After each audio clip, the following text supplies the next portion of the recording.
देवाशीष है ना? हाँ देवाशीष। और आपका नाम? मेरा नाम मनोज है।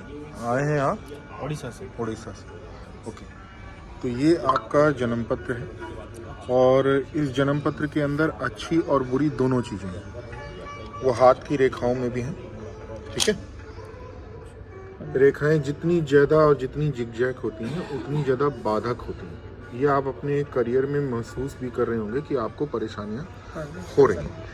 रीज़न क्या है कि जन्म कुंडली के अंदर लग्न का जो स्वामी ग्रह होता है, लग्न का स्वामी ग्रह का मतलब होता है कि कोई गाड़ी है तो उसका इंजन, तो इसका कर्क लग्न है देवाशीष का। और कर्क लग्न का जो स्वामी ग्रह है वो है चंद्रमा, और वो बैठा है सबसे बुरे घर में। अष्टम भाव को हम लोग बेसमेंट मानते हैं, पाताल मानते हैं, सबसे बुरा मानते हैं। वहाँ पर लिखा है लाइफ डेथ प्रॉब्लम अब्रॉड। तो सबसे पहली जरूरी चीज़ है कि शिव की उपासना करनी है, शिवलिंग के ऊपर दूध और शहद चढ़ाना है, मोती रत्न धारण करना है। फिर इस कुंडली के अंदर, इस लग्न के अंदर जो कर्क लग्न होता है उसके अंदर 3 ग्रह कारक होते हैं। एक होता है बृहस्पति, एक होता है चंद्रमा, एक होता है मंगल। तो इन तीनों ग्रहों के जो रत्न है, पीला, पुखराज, मूंगा और मोती पहनने पड़ेंगे, तब जाकर काम बनेंगे। क्योंकि बृहस्पति इनका राहु के साथ है, इसे गुरु चांडाल योग कहते हैं। देखिए मैंने यहाँ पर लिखा है, ये गुरु चांडाल योग है कुंडली के अंदर, ठीक है? इसमें राहु का शांति पाठ होगा इनके लिए। मथुरा, वृंदावन, जगन्नाथपुरी और कोणार्क मंदिर के इनको दर्शन करने हैं।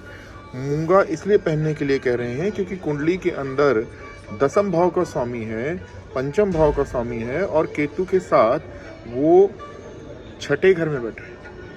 मंगल भाई का भी कारक होता है, एनर्जी का भी कारक होता है, कल्याण का कारक होता है। यानी जीवन के अंदर जो कल्याण करने वाली चीज़ें होती हैं, जिन चीज़ों से हमारी तरक्की हो, एनर्जी हो, चीज़ें आगे बढ़ें, उनका कारक होता है।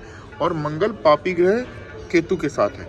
तो इसलिए इस लग्न में 5th भाव को और 10th भाव को, 10वां घर कुंडली के अंदर रीढ़ की हड्डी होती है। जैसे हमारा ये मानव शरीर है, तो जो पहला घर होता है वो होता है आपका फेस, फिर उससे बॉडी से नीचे उतरते होते पेट तक आते हैं, और पीठ जो है 10वां घर होती है। पीठ का मतलब होता है बैकिंग, यानी कि आपने सेविंग क्या करके रखी है, या कोई ऐसा सोर्स ऑफ इनकम जहां से आपको अच्छी, आप अपनी ज़िंदगी जी पाए, साधन मिल रहे हो।